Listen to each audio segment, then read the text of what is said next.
তো বন্ধুরা, এই সিদ্ধান্তটা আমরা একদমই মেনে নিতে পারছি না। সরকার এটা করলো কি করে?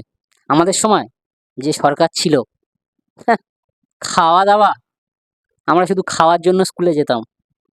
মাছ, মাংস, ডিম, খাসির মাংস, মুরগির মাংস, ভেড়ার মাংস সব A to Z, biryani, pulao A to Z সবকিছু পেতাম।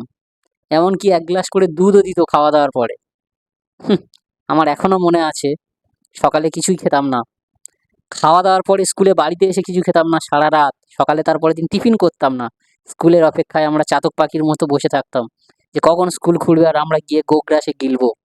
এইরকম চিন্তাভাবনা নিয়ে আমরা পড়াশোনা করেছি। রাতে বাড়িতে এসে স্বপ্ন দেখতাম যে পরের দিন গেলে আমাদের বিরিয়ানি দেবে, আমাদের চিকেন কষা দেবে।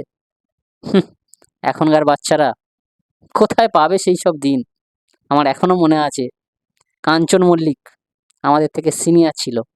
কোনোদিনও স্কুলে খেত না। তার জন্য তার শরীরের এই অবস্থা। যদি এখনকার সরকার যে এসে যে নিয়মটা চালু করেছে, স্কুলে নিরামিষ খাওয়ানো হবে ইস্কন মন্দির থেকে, তো প্রত্যেকটা বাচ্চা তো কাঞ্চন মল্লিক হয়ে যাবে।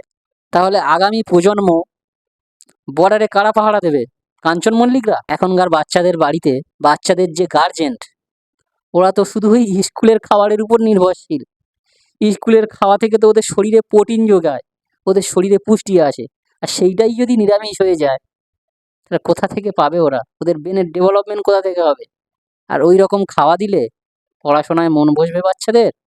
হুঁ, আমি হচ্ছি সেই রকম গার্জেনদের দলে যারা এই খাওয়া নিয়ে মিছিল বের করেছে। আমিও আছি, কিন্তু আমাকে কেউ দেখতে পাবে না।